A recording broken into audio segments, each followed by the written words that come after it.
Amigos queridos, então, uma satisfação encontrá-los para a gente falar um pouco sobre gestão estratégica. Vamos falar sobre como ampliar o seu olhar estratégico, a sua perspectiva estratégica, e vamos entender também o impacto da gestão de pessoas, do engajamento da força de trabalho nessa construção estratégica, nesse desenvolvimento estratégico. E eu queria dar início a essa jornada trazendo para você uma frase bastante interessante. Essa frase é do David Cohen. À época ele era editor da revista Exame, mas é um cara muito perspicaz, com um olhar muito afiado, passou também pela editoria da Época Negócios e outras grandes publicações. E ele tem essa frase bem provocativa aqui. Ele diz que você não tem escolha, não tem para onde fugir. O mundo vai lhe alcançar de uma forma ou de outra. E a única opção inteligente é se preparar para ele. Estamos falando do excitante, enfadonho, heróico, canalha, pequeno, grandioso, mundo dos negócios, o mundo real. Legal, né? Bem provocativo. E eu até te pergunto como é que eu te encontro hoje, como é que está o teu sentimento hoje? Você está sentindo que o mundo dos negócios ele é heróico, canalha, grandioso? Eu acho que a única coisa que a gente não pode reclamar é de tédio, né? Porque de fato são muitas emoções. Nos tempos atuais, você precisa de uma estratégia, não tem como, precisa pensar estrategicamente, precisa desenhar um plano. A gente ouve histórias super interessantes e inspiradoras do passado. A história do sujeito que tinha um caminhãozinho e depois, com o passar do tempo, na sua jornada e na sua batalha, construiu uma grande transportadora com milhares de caminhões. E tem aquela história que você já deve ter ouvido falar também do sujeito que vendia os alimentos no porta-malas do próprio carro, verdureiro ou ovo. E hoje a empresa dele já está na segunda geração, na terceira geração, e é uma rede de varejo de supermercados com dezenas de unidades. Essas são histórias cujo início data lá da década de 50 e 60 do século passado, e era um momento muito diferente, né? Ali você tinha uma demanda imensa por produtos e soluções e uma oferta muito pequena. Então, qualquer coisa que você produzisse ou ofertasse seria comprado. E essa turma são verdadeiros desbravadores, são corajosos empreendedores que fizeram acontecer. Mas o mundo de hoje é muito diferente, é muito mais amadurecido profissionalmente, né? Você tem um volume de oferta de players atuando no mercado muito maior e muito intenso. Então, se você não tiver uma estratégia competitiva adequada, você não sobrevive. Os amadores já foram, de certa maneira, retirados do mercado. Ou evaporaram, ou foram espremidos de alguma maneira, ou foram incorporados e comprados, não é? Então não tem mais espaço para amadores. A única opção inteligente na atualidade, de fato, é você se planejar, é você ter uma estratégia bem desenhada, né? Sabe uma coisa curiosa? Que no bairro em que eu moro, em São Paulo, tem uma bandeira de supermercado, mini mercado, né? E neste bairro eles têm 7 lojas. Então eles concorrem com eles próprios. Agora, além deles, tem uma série de outras bandeiras também presentes no mesmo território, disputando a atenção do cliente. Se você não tiver uma oferta muito interessante, serviços com um nível muito legal, você não sobrevive. Se não tiver uma estratégia bem desenhada para o funcionamento desse negócio, você não sobrevive. Então não tem como fugir. Nos tempos atuais a gente precisa pensar estrategicamente. E eu queria começar essa jornada fazendo uma distinção contigo com relação a alguns termos que por vezes a gente confunde e acha que são sinônimos, mas seria muito interessante estarmos na mesma página com relação a essas definições. Então, você sabe dizer qual a diferença entre o que é estratégia e o que é planejamento e o que é execução estratégica? Isso é claro para você. A gente usa muito a expressão planejamento estratégico, né? E qual a distinção entre essas coisas todas? Então, nós poderíamos dizer que a estratégia é como se fosse a tomada de decisões com relação ao futuro. Alguém em algum momento já disse que a futuridade das decisões. Então, isso tem a ver com as decisões que serão tomadas pela alta administração para estabelecer como é que a empresa vai competir, onde é que ela quer se posicionar, como é que ela está enxergando o futuro e que posição ela quer ocupar nesse futuro, num escopo de 3 anos, 5 anos, 10 anos, né? Depende da dinâmica aí do teu negócio. Isso é estratégia, tomada de decisão, a visão de futuro e a posição que a tua empresa quer ocupar. Isso é diferente de planejamento. Planejamento, a gente até chama planejamento estratégico, é o processo de você dimensionar os recursos e pensar as etapas, a trajetória, o caminho para poder concretizar essa estratégia. Então, primeiro você estabelece a estratégia, como é que você quer competir e onde você quer se posicionar. Depois você vai precisar de um plano. Digamos que a estratégia é onde você quer chegar e o plano, o planejamento é como você vai chegar lá. Então, tem a ver com um processo sistemático de dimensionar recursos e organizar as atividades necessárias para que a estratégia possa ser concretizada. E tudo isso é diferente do que a gente chama de gestão estratégica, ou se você preferir, de execução estratégica ou implementação estratégica. A implementação estratégica acontece no dia a dia. Ela tem a ver com o esforço integrado de todas as áreas da organização, de todos os gestores, trabalhando de maneira sinérgica para fazer aquele plano acontecer, aquele plano que foi desdobrado a partir de uma visão estratégica. Então é no dia a dia que cada uma das áreas, cada um dos gestores vai deixar a sua contribuição para assegurar que o plano possa acontecer, que o plano possa funcionar. Isso a gente chama então de gestão estratégica. Estratégia pode acontecer numa reunião da cúpula da organização. O planejamento a gente pode levar por 2 ou 3 dias. O time estratégico, depois de um pré-work, né, a gente leva essa turma para um hotel e constrói o planejamento. Mas a gestão estratégica ela vai acontecer no dia a dia. A gestão estratégica vai acontecer ao longo do exercício, do período, do ano, digamos assim. Então, essa é a distinção entre o que é estratégia, o que é planejamento e o que é execução. Explorando um pouco mais esse conceito com vocês, você percebe que as cabeças são diferentes? Você consegue perceber que a cabeça de um planejador é diferente da cabeça de um estrategista? Isso é claro para você? Até brincando um pouco com vocês, abre o teu áudio aí, vamos interagir um pouquinho, deixa eu te provocar e te trazer um pouco aqui para o jogo. Se a gente pudesse enxergar o que está acontecendo dentro da cabeça de um estrategista, enxergar o que está acontecendo dentro da cabeça de um planejador, o que nós encontraríamos? Se fizéssemos lá uma ressonância magnética, sabe? O que tem dentro do cerebelo aí? O que tem dentro da cabeça de um estrategista? Vamos começar com o estrategista? Lembra que estratégia é a tomada de decisão com relação ao futuro, para onde a gente vai levar essa empresa, né? O que a gente vai construir. Talvez um visionário, vocês concordam comigo ou não? Visão a É um cara longo que tem uma prazo, visão, né? né? Visão de longo prazo. Ele está olhando lá na frente, né? É meio sonhador, né, Mariana? Então vai estar lá na frente. Não pode deixar esse cara viajar, né, Alexandre? Que ele É, viaja, fui para a China e volta com a cabeça, né? a gente diria assim que ele olha mais a floresta e não só a árvore, né? Exatamente. Ele não tem paciência com a árvore. O Alexandre, você tem algum ponto para esse estrategista aqui, não? Eu acho que ele observa o macro, muito macro, né? Então, Ele é o cara às do vezes, macro. É o ele cara não, do ele macro. foge do que deveria ser o central ali para ver o macro, né? Mas não que não seja Sobe o importante, drone. Sobe o é drone. importante também, né? Você não se confunde no meio da floresta das árvores lá e tal, né?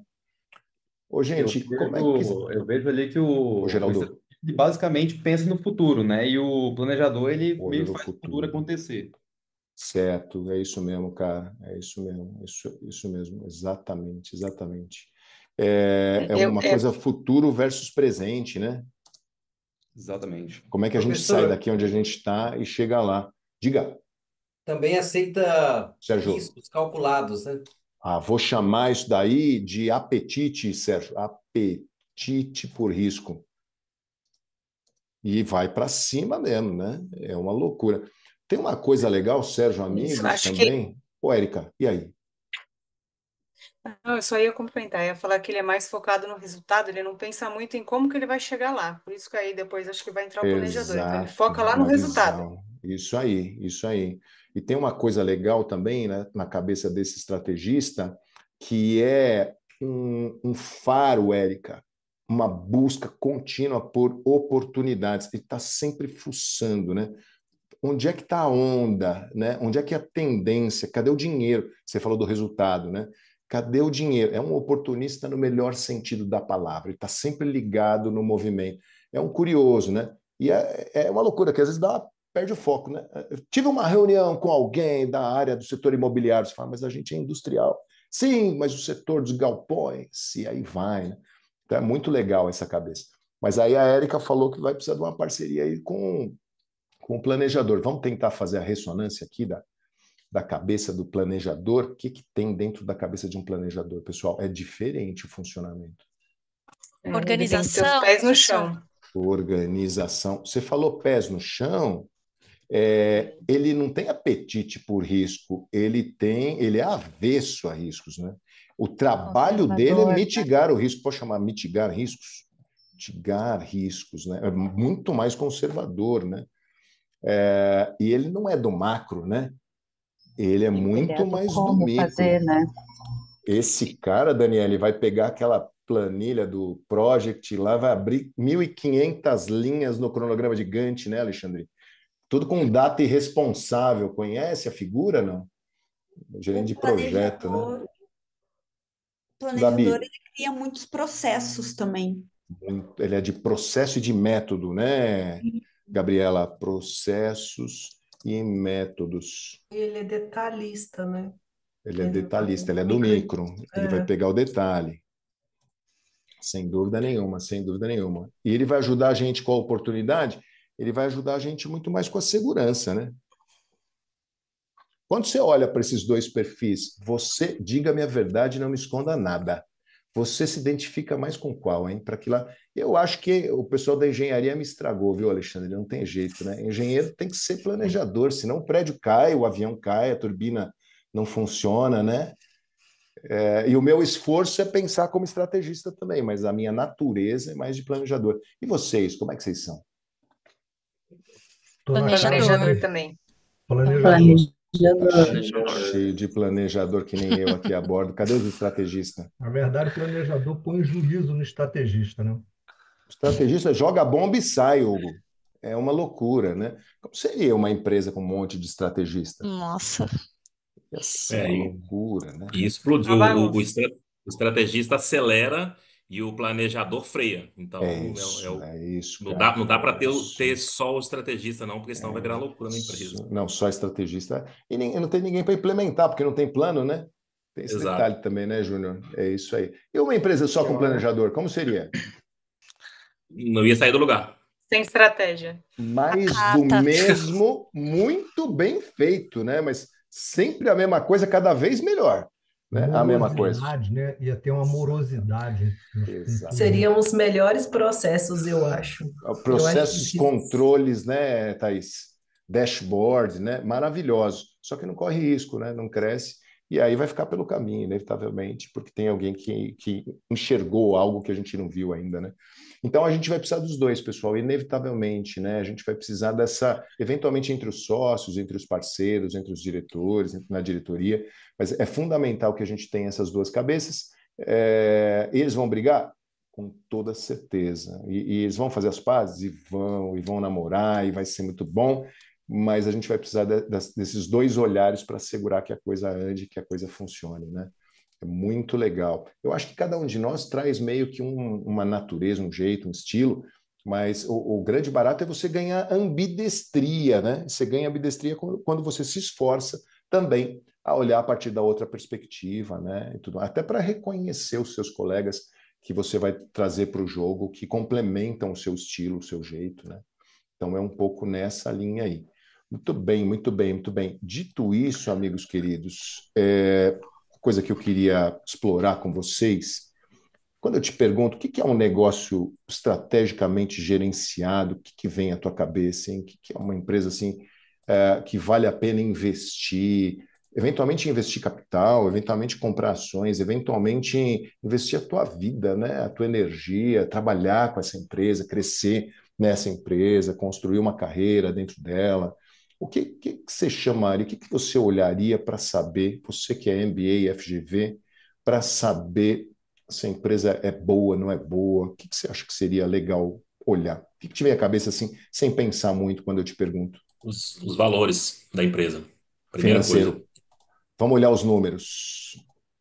Vamos olhar o quantitativo para ver como é que tá, né? É a primeira coisa que eu olharia também. Como é que está o endividamento desses caras? Estão muito endividados, não estão? É saudável esse endividamento aí? Como é que tá? Linha de receita, tem receita? Entra oxigênio nesse negócio aí? Então, a primeira coisa Margem. as margens são saudáveis. A primeira coisa acho que seria legal a gente olhar é o financeiro, né?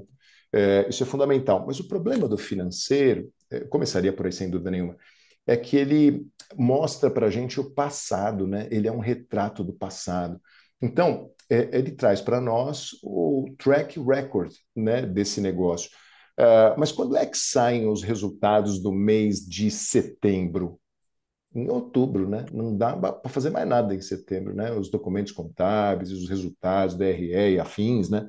São todos lá, quinto dia útil, sei lá, em algum momento saem lá esses documentos, aí vamos pensar em outubro, porque setembro já foi, né? Agora, se a A empresa Inês já tem está morta. total, se a empresa tem um histórico legal, é um ótimo sinal, né, Júnior? Agora, a gente vai ter que ver o futuro, os próximos meses e anos e décadas. Será que ela está pronta para crescer, para se desenvolver, né? E como é que a gente sabe se o futuro, quais são, assim, indicadores, não consequentes, mas antecedentes que apontam para a gente que o negócio está bom, que o negócio está legal? Seria muito importante você olhar o mercado, mas ao invés de chamar de mercado, eu vou chamar de clientes, tá? Olhar os clientes da organização. E o que que eu olharia com relação a esses clientes? O que que eles falam, né? Esse é o qualitativo. Eles gostam da empresa, eles elogiam a empresa. Tem um negocinho que a gente é meio que torturado aí, né, pessoal? Não sei se faz parte do bônus de vocês, das metas de vocês, que é o NPS, né? O Net Promoter Score. E o que que ele mede? O quanto os nossos clientes nos recomendariam, né? E esses clientes fariam um negócio com a gente de novo, né? Nos recomendariam. Então, se você parar para pensar, o que que a gente quer do cliente? A gente quer que ele compre. O momento está tão crítico que é melhor a gente enfatizar. A gente quer que ele pague também, né? De preferência, então. Mas legal, está comprando e está pagando. Ótimo. O que mais que eu quero? Eu quero que ele compre de novo, né? Por quanto tempo? Para sempre, né? Eu quero Sim. lealdade, lifetime value, né? Eu quero Fidelidade. fidelidade, lealdade, eu quero esse cara para sempre. Legal, eu quero que ele compre e compre sempre. Mas à medida que ele vai comprando sempre, eu gostaria muito que ele comprasse mais, né?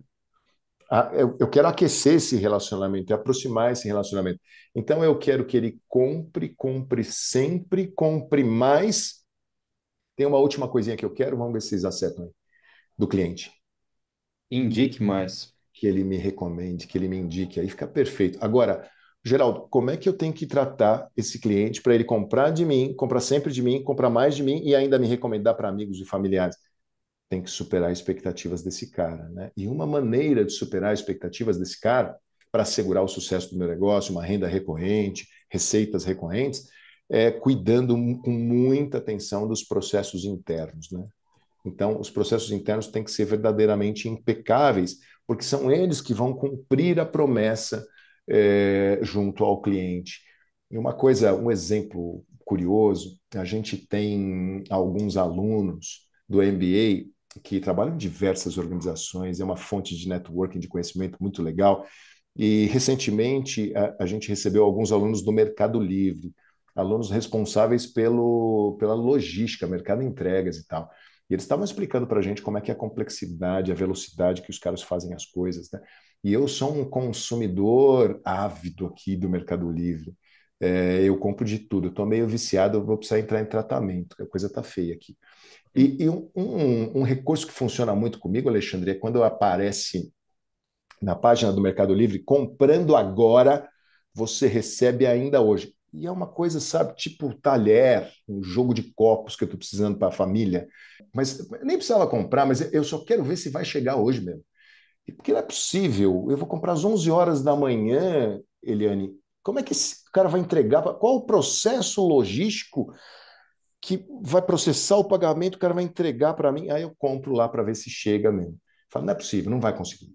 E aí dá 5 da tarde, não chegou. Dá 6 horas, não chegou. 7 horas, fala, tá vendo? Prometeu e não cumpriu.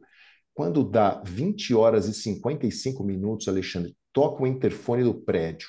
Entrega do Mercado Livre. Eu falo, não é possível. Aí eu vou lá buscar o meu jogo de copos. É uma pessoa aleatória, com uma vestimenta aleatória, com um carro aleatório, que aparentemente dentro do carro aleatório está o maridão. Fala, tá aqui, ó. Chegou no dia, cara. Por onde passou esse jogo de copo? E a promessa é cumprida. E aí, se eu não gostar do jogo de copo, posso desistir, e aí eu levo lá na agência Mercado Livre. É isso mesmo, gente. E aí cai o dinheiro no dia, o reembolso. É um negócio. E esse rigor do processo, esse cuidado do processo, deixa o cliente muito mais à vontade, e aí fica que nem eu, gastando loucamente no Mercado Livre, né? Mas é por isso que os processos internos têm que funcionar para que a promessa que foi feita ao cliente seja cumprida. E na base disso tudo, pessoal, de uma empresa bem gerenciada, você tem pessoas e cultura, né? Então, a base desse negócio aqui são as pessoas, né? As pessoas que vão te atender com muita atenção, com muito carinho. Então, pensa comigo, olha só. Se eu tiver pessoas muito bem treinadas, né, muito bem desenvolvidas, elas vão contribuir com os processos internos. Se elas forem simplesmente disciplinadas com os processos, elas já me ajudam pra caramba. Agora, se elas também contribuírem, Hugo, para contribuir com melhorias de processo, com aprimoramentos, com sugestões para o processo estar vivo e melhorando, show, né? As pessoas me ajudam com o atendimento ao cliente? Sem dúvida, né? Sem dúvida, com sensibilidade, com empatia, com atenção. Então, tem que ter pessoas e uma cultura muito legal. Os processos internos me ajudam muito com os clientes, porque eles fazem cumprir a promessa, eles geram segurança no cliente, o cliente continua fazendo negócios comigo, mas ao mesmo tempo eles me ajudam muito no financeiro, porque eles geram eficiência, né? Eu consigo ganhar eficiência, então eu tenho menos desperdício, isso é muito bom. E os clientes? Os clientes satisfeitos me ajudam com o financeiro, com uma receita recorrente, estão dispostos eventualmente a pagar um pouco mais, com margens um pouco mais confortáveis, e isso para o meu financeiro é muito legal, né? Então, isso é uma empresa bem gerenciada. Agora, alguns insights muito preciosos aí para a gente alinhar, que eu acho que pode ser muito interessante para você. Para a imensa maioria das organizações, dos 4 fatores, na sua opinião, qual é o mais importante?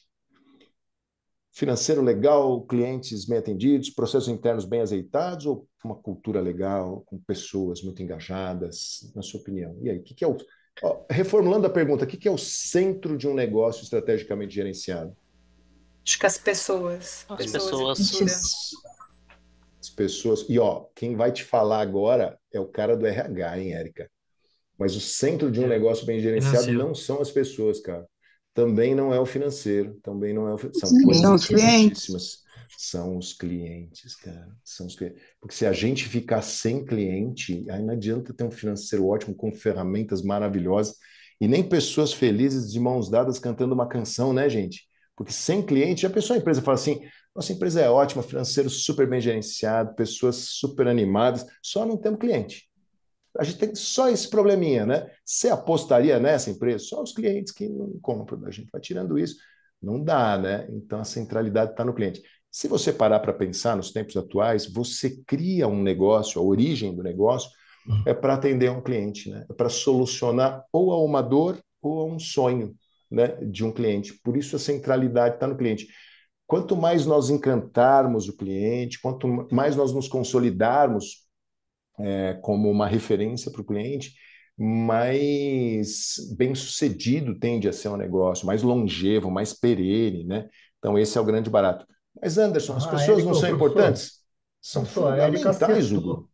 Ela acertou, porque ela disse pessoas, clientes são pessoas. Pessoas. No final, tudo se resume às pessoas. Ô, Érica, você vai lembrar de uma frase legal do Simon Sinek, vocês lembram dele? Simon Sinek, que é Comece pelo Porquê. E a frase dele é o seguinte: se os clientes são... Hugo, pega essa. Se os clientes são pessoas e os colaboradores são pessoas, se você não entende de pessoas, não entende de negócios. É isso no final, né?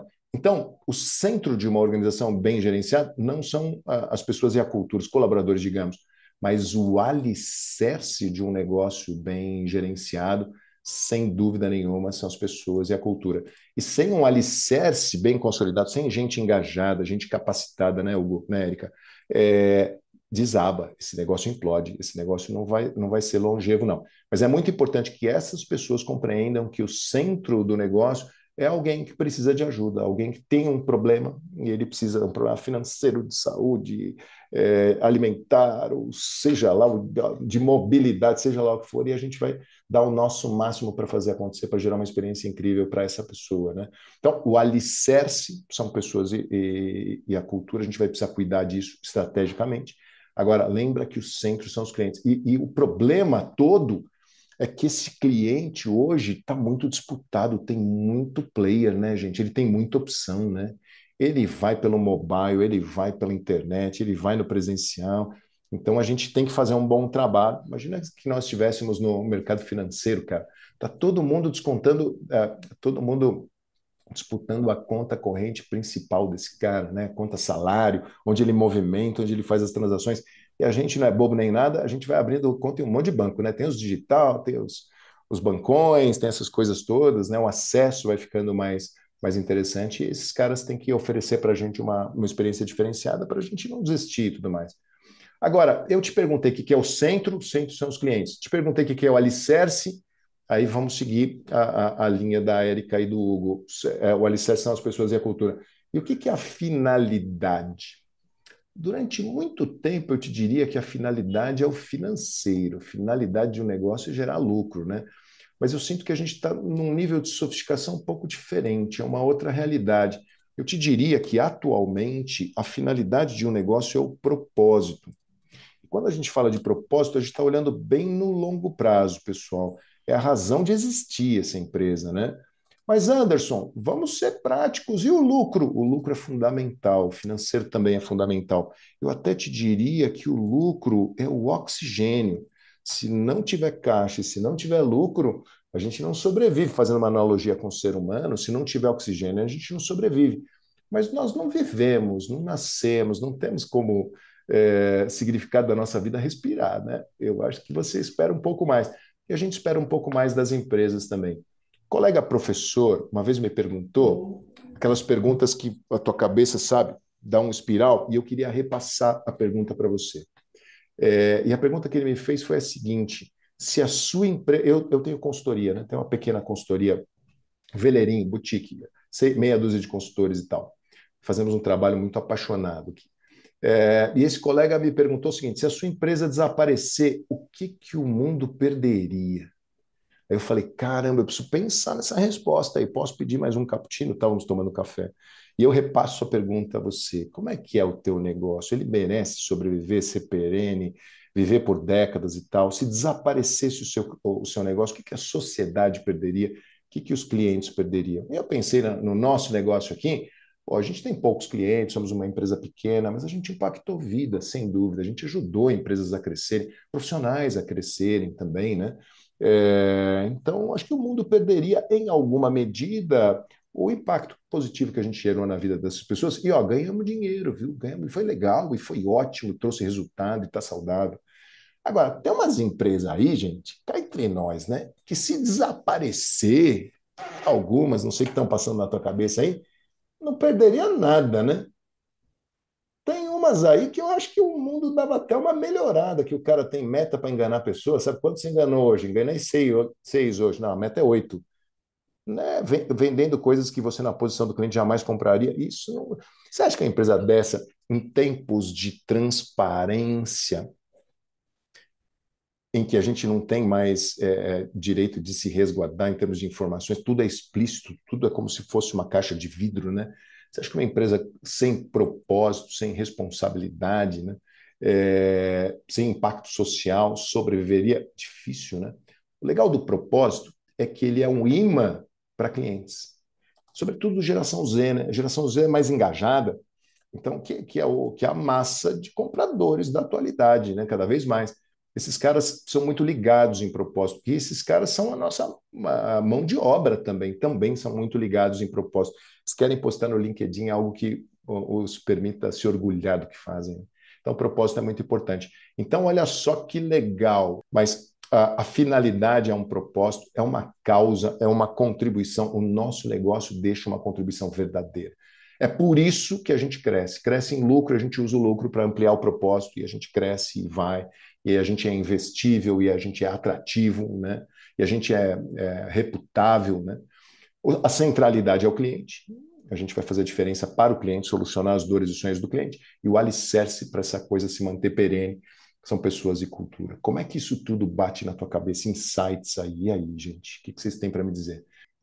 Professora, é tudo sobre pessoas, como tu bem mencionaste no início, e o ser humano tem que aprender a gostar, né? Me parece que aquela pessoa que não gosta muito de pessoa, a partir disso que tu trouxe, não vai ter como fingir um personagem por muito tempo, né? No final, negócios tem a ver com empatia, né? Entender qual é a dor, de que maneira mais conveniente, responsável a gente consegue solucionar essa dor, e aí a gente vai crescer e ganhar muito dinheiro, né, Daniele? E esse dinheiro vai impulsionar transformações, e a gente vai ganhar mais dinheiro ainda, que é uma métrica do quão transformacional está sendo o seu negócio, quão útil o seu negócio é para a sociedade, né? É muito legal pensar negócios dessa maneira. A gente não pensava exatamente assim 2 décadas antes, não, viu, gente? Mas esse é o jogo na atualidade, né? Essa é um pouco a realidade. Só uma reflexão para compartilhar contigo. Quando a gente pensa em gestão estratégica e a gente faz aquela distinção sobre o que é estratégia, o que é planejamento, o impacto e a participação das pessoas nesse processo, deixa eu aquecer o nosso pensamento aqui, te mostrar alguns rascunhos e alguns rabiscos. Como é que fica graficamente isso, né? Eu gosto de pensar no seguinte: estratégia é olhar para o futuro. Então, estratégia é como se você olhasse para uma situação atual, né? Estou olhando para aqui novembro de 2025, e como se nós pudéssemos lançar o nosso olhar para o futuro, e aí vai depender o escopo da dinâmica do teu mercado. Você trabalha com óleo e gás, você trabalha com mineração, você trabalha com um estúdio que desenvolve games, né, ou aplicativos, é uma dinâmica completamente diferente, né? Então, se estabelece uma situação futura, talvez para 5 anos, talvez para 3 anos, talvez longo prazo para você seja 1 ano, se for uma tech company, né? Mas isso é estratégia. É o que a gente chama de visão de futuro, né? Então, olhar para o futuro do nosso negócio, do nosso setor, e estabelecer a posição que queremos ocupar, onde é que a gente quer estar nesse escopo de tempo, né? Essa visão pode ser traduzida em números. Então, eu me lembro que, num determinado momento, a Coca-Cola estabeleceu como visão matar a sede do mundo. Então, essa era a visão deles de futuro e tal. Eles queriam ser uma companhia global, mas é um pouco subjetivo, né? Até romântico. Mas eu me lembro de uma métrica que eles tinham na época, eu não sei como é que está hoje, mas na época era cobertura geográfica de 95% do mercado. Eles queriam alcançar 95% de mercado. Tem um desafio logístico violento aqui, né? Aquela Coca-Cola tem que ser... É global, nós estamos falando. Aquela Coca-Cola tem que chegar a 95% do território global. Olha só que coisa ambiciosa. Então é isso. Começa com uma visão, com um olhar, e traduz isso de maneira quantitativa em indicadores para ficar mais claro, né? Então, isso é estratégia. E o que é planejamento? Planejamento é o caminho, é como é que eu faço para chegar lá. Então, planejamento envolve dimensionamento de recursos, né? Quais são os recursos financeiros, tecnológicos, materiais, humanos que eu vou precisar para concretizar essa visão nesse escopo de tempo. É o caminho que eu vou trilhar para poder concretizar essa visão. Então, lembra que estratégia é onde eu quero estar. E planejamento tem mais a ver com como chegar lá, né? Então, isso é o que a gente chama de planejamento estratégico. Estabelecemos uma estratégia e construímos um planejamento que é o caminho que vai nos levar até lá. Agora, uma reflexão que eu queria fazer contigo é com relação à equipe, ao time que vai concretizar esse sonho, que vai percorrer esse caminho que foi estabelecido, né? Vamos imaginar que você tem uma equipe e que essa equipe hoje ela tem algumas competências disponíveis, digamos assim. São coisas que a tua galera faz muito bem, o teu pessoal faz muito bem. Vamos dizer que eles têm uma agressividade de vendas, vamos dizer. Então, eles são muito focados em resultados, em termos comerciais, e tecnicamente não são lá muito fortes, mas são muito dedicados e esforçados e tal.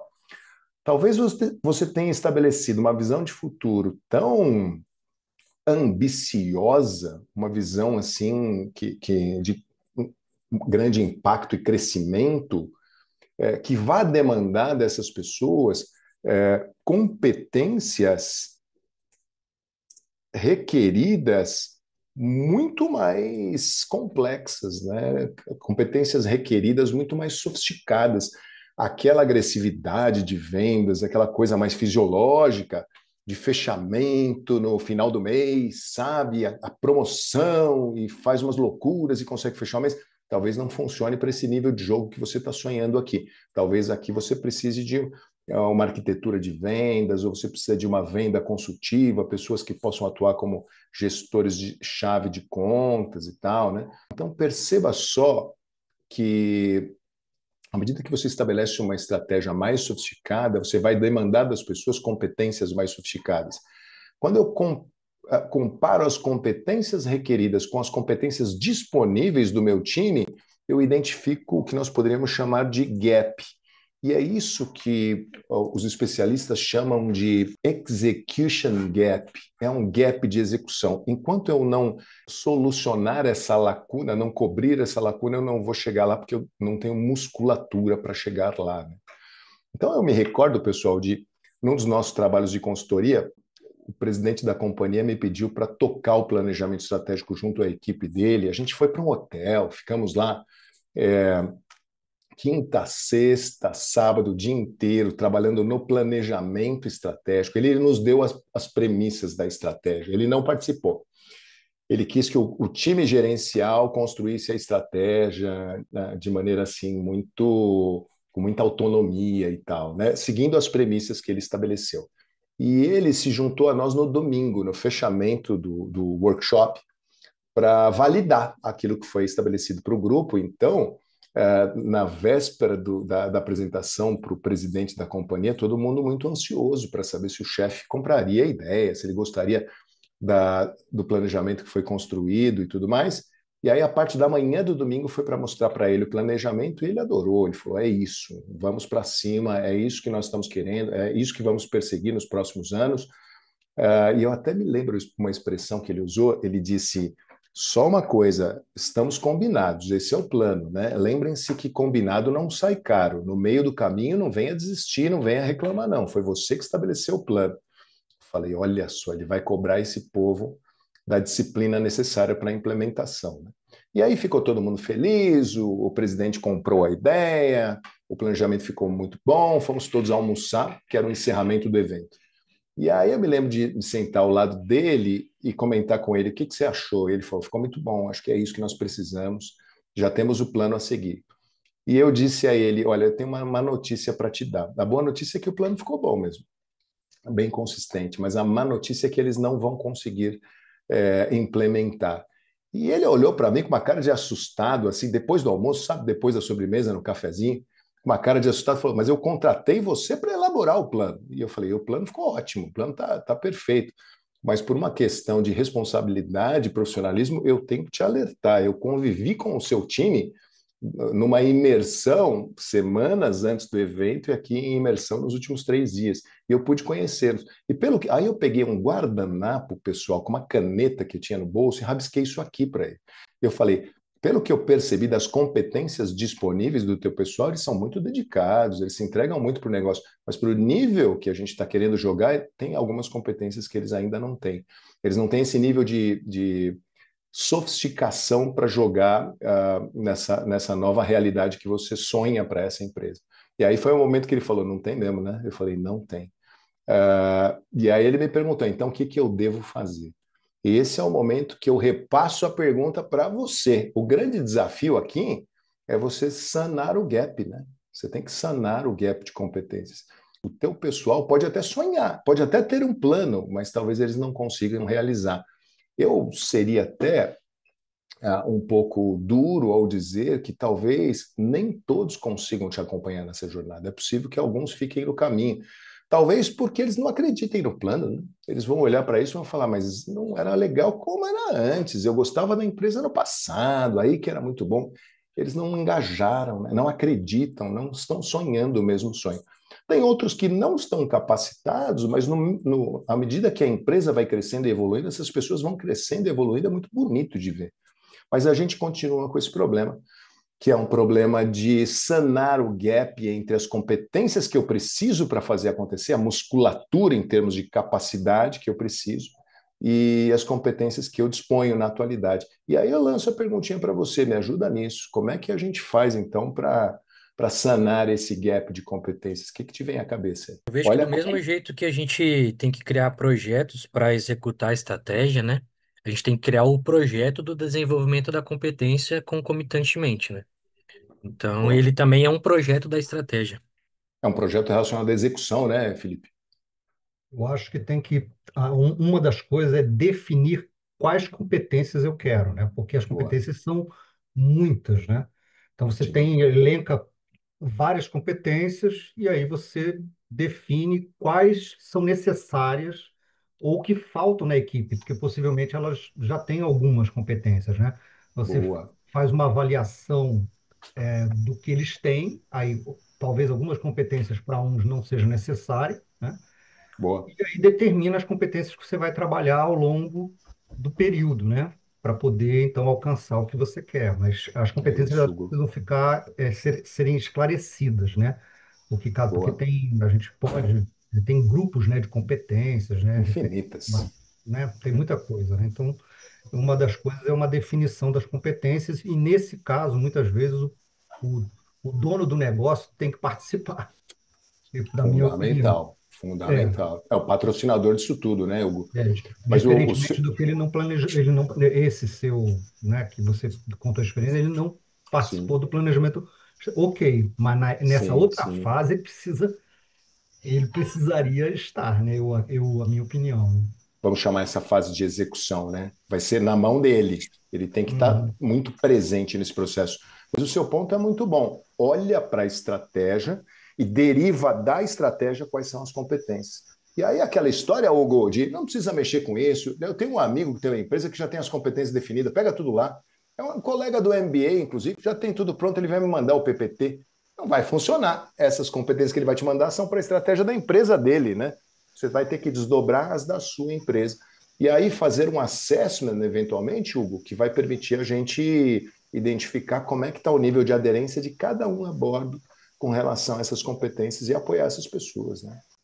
Eu acho que é importante também dar essa liberdade para a pessoa, né, conseguir desenvolver, né, essa competência. Não adianta nada querer exigir uma competência de uma pessoa, porém não dar liberdade para ela executar, né, essa competência. Boa. Como é que a gente pode apoiar esse desenvolvimento, hein, gente? Que práticas de gestão de pessoas a gente poderia usar, hein? A gente poderia começar pela porta de entrada, eventualmente. Tem uma rotatividade natural nos negócios, né? Tem gente que sai, tem gente que aposenta, tem gente que chega, a gente vai crescendo e precisa de novas pessoas e tal. Para as pessoas que a gente vai trazer para bordo, o critério a partir de agora é olhar para essas competências. A gente quer trazer gente com fit, com alinhamento, né? Com esse nosso novo momento. E aí é muito legal, a gente tem esse cuidado de trazer gente totalmente alinhada com a situação futura e com as competências requeridas, né? Então, seleção é uma das iniciativas. Você enxerga mais alguma? Treinamento, professor, treinamento e desenvolvimento, né? Sérgio, fundamental. Treinamento e desenvolvimento. Agora, só um cuidado, né, Sérgio? Treinamento e desenvolvimento bem focado nas competências, né? Porque às vezes você faz lá a palestra do palestrante filósofo, é a palestra do outro que é comandante do BOP, e é muito legal, e as pessoas adoram, e até tiram foto para o Instagram, né, Sérgio? Mas não tem nada a ver com as competências, né? Sim. Então, cara, você quer trazer essas pessoas para animar todo mundo, para gerar um movimento, é legal. Mas talvez, Sérgio, quando a gente para pensar, talvez, né, Hugo, talvez alguns multiplicadores internos seriam mais efetivos trazendo aquelas competências específicas para o negócio, né? E através do perfil, né, de cada pessoa, é Ou seja, possível desenvolver a questão aí do treinamento de acordo com cada perfil. Fazendo uma analogia aqui, tá? É como se fosse um time de futebol que você vai planejar para jogar com outro time. O boa, outro time é um time totalmente ofensivo, né? Vamos dizer assim, e boa, você coloca 11 atacantes para jogar contra um time ofensivo. Você não tem nenhum zagueiro. Então, cada pessoa na sua situação, ou seja, esses jogadores eles podem ser treinados, né, na sua essência para se tornar um zagueiro, um lateral, um meio de campo, eles podem, mas na essência eles são atacantes e o melhor deles é aquilo ali, né? Ou seja, o forte deles, boa, vamos boa. dizer, tá nisso aí. Isso acontece muito, muito com as empresas que você tem uma pessoa talvez que ela é boa, mas está jogando na posição errada. Então, Verdade, às vezes verdade. você tem que modificar. Tem jogadores que não vai funcionar, nem no banco de reserva, infelizmente, acontece. É Mas verdade. tem situações que tem que olhar com carinho, porque às vezes você está com vários jogadores na mesma posição e você não vai ganhar um jogo desse jeito. Você falou dos atacantes, eu pensei no pessoal de vendas, o cara é excelente, vendedor fantástico. Aí você fala, é um verdadeiro talento, vou colocar ele na contabilidade, na defesa, né, Júnior? Não vai dar certo, né? Não é o talento dele, não é a vocação dele, né? Bom ponto, bom ponto. Mas olha só como o fator humano vai ser primordial, fundamental no momento da implementação, da execução. E há um negócio fantástico, pessoal. A minha profissão me trouxe esse privilégio de acompanhar as empresas implementando seus planejamentos estratégicos. E é incrível perceber que algumas pessoas amadurecem junto com o amadurecimento da empresa. A empresa vai crescendo, vai se sofisticando, vai caminhando na direção do seu sonho estratégico, da sua visão, e a pessoa vai junto. É como se a empresa fosse esticando a pessoa, ela vai cobrando um MBA na FGV, vai cobrando um novo olhar, vai cobrando uma nova postura, vai cobrando uma tomada de decisão mais cuidadosa, né, mais elaborada, e a pessoa cresce junto nesse processo. É muito legal. Precisa coragem, não tem zona de conforto aí não, né, Júnior? É zona de coragem, mas é bonito de ver. E a gente vai precisar dessas pessoas, desse tipo de pessoa totalmente engajada, que sonha esse sonho junto, né? Que está engajado nessa jornada para fazer acontecer. No final é gente, né? Fazendo acontecer e tudo mais.